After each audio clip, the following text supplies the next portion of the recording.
So we're back working on the last garden here. My brother's got a 1974 Ford 5 horsepower tiller with a 5 horsepower Briggs & Stratton engine. And I got a 1975 Sears rototiller over here with an 8 horsepower Briggs & Stratton engine. Got to fill it up with gas and we're going to get back at it here. Wish I had my tripod down here. I could film maybe a little bit more. We might do that later because we're going to extend this out a little bit. Not do a fence and just put deer repellent around it or something. Try to keep the critters away.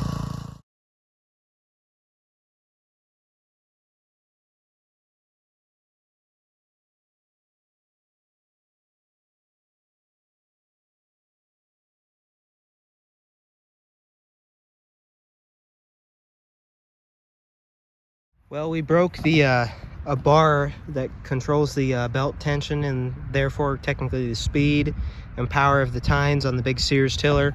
Should be a pretty easy fix, but we're just down to the Ford for now, but it's all right because we're pretty much done with what we're going to do. Gonna trim back the grapevines a little bit now and then do like maybe one more pass with the Ford tiller and do another pass out in the front to widen it just a little bit. But yeah, that was some good progress right there. So trim the grapevines back a little bit, tilled a little more at the Ford, Tyler did. I used a Badger pole saw with a hedge trimmer attachment on it for the grapes there. Pretty sweet. Cleaned a little bit of the trees up there at the end too so we get some more sunlight. I'll probably do a little more of that. And yeah, we'll fix the Sears at some point today, but the Ford's good enough for now. We're gonna do one more pass along the very back there, I think. Try to plant corn there, hopefully it gets enough light. I don't know, the grapevines might, I mean, it's east to west, east over there, west over there. So they should get decent light, I feel like. But the corn along the fence won't do that great, I don't think. But we're gonna take it out another tiller length width this way at least, maybe 2. And just not do a fence around it. We're just gonna put down a bunch of animal repellent and buy some neat little, some cool things to keep them away. When the corn's little though, nothing should really, I don't think anything should really bother it for the most part. It's just when the corn actually gets on the, you know, when the corn actually gets on the plants, then we'll have some problems probably. So I don't know, we'll see. It's just a bunch of cheap field corn for the most part I'm gonna stick in there.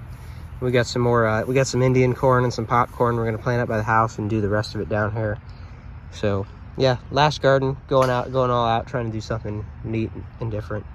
We used to do back in the day, this whole area back here, the whole back lot was tilled from like basically the woods over there to like the property line where the grapevines are at right now. That's what we used to do. Back before I was born, I was back in like the 70s, 80s, 90s. Sometime around then, they did it a few times. They had a big tractor with a tiller in the back. Just farmed this whole area out here. When you drive and even walk over this, you can kind of still feel the old rows, what's left of them. So we're gonna go ahead and finish off what we're doing here and then maybe try to plant some corn here. I'm gonna get some animal repellent though first real quick. Got it fixed. The throttle is a little messed up, so it's kind of got to run at full speed all the time. But yeah, we're gonna hit it one more time, and we're gonna make some corn rows with it.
Yeah, so we're still getting the carburetors adjusted on both of these tillers.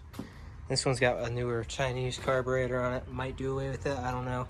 Has a couple little problems we're messing with, but hey, we got the whole back side of the garden there tilled, so we're gonna plant some corn here. I don't know about tonight. Maybe tomorrow when I get the animal repellent, we might just wait till then. Maybe we'll just try to put some seed in the ground tonight though, at least our first couple of rows.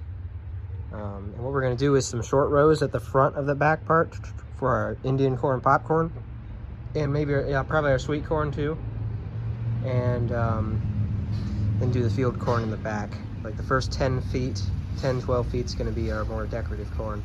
We're gonna get the fishing line to put around it to keep the deer out, because when they hit that fishing line, they can't see, they kind of freak out. So we're gonna do that. Hopefully by the end of today, I'll have the right key switch for the Sears that you guys have not seen much of at all. The 1972 Sears SS15. Just put a new voltage regulator in it, and I gotta put a new key switch in it. Don't ask me why I haven't documented much on this thing. I just kind of really wanted to get this thing going, and just decided I'm not wasting time filming. I'm just getting this going until my filming skills get better. But yeah, that was a little bit of a day in the garden here. It's when it gets a little bit later and maybe a little cooler, we're probably gonna run out there tonight and put some seed in. I don't know.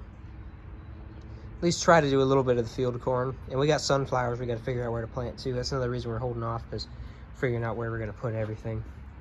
We got some more stuff here. It's going down, some started plants. We got sweet potatoes and what else is this? Eggplant. And that should be another eggplant. And something we saw that we could not resist at Oakland Nursery. Peanuts. I have no clue how to grow those, so we're gonna we got all the materials we need for doing more raised beds out there. We got one in the corner that's got potatoes in it already. There's tomatoes and stuff that's been planted for a while in there. Starting to get decently large, finally. And yeah, we're gonna figure out how to plant that and probably show you guys a little bit of that too. But here is the corn and stuff going. And you know, some of the popcorn's already come up. It was sitting on the ground there, and chipmunk dug up a lot, so, or something dug up a lot of the seeds, so we're gonna have to replant some, but we'll get it down there in the ground soon when it gets big enough. And for the field corn, we're just gonna put that right in the dirt, I think. And then over here, I got a little bit of the Indian corn, a little bit of the sweet corn. So, should be pretty sweet. We will pick this up in the near future.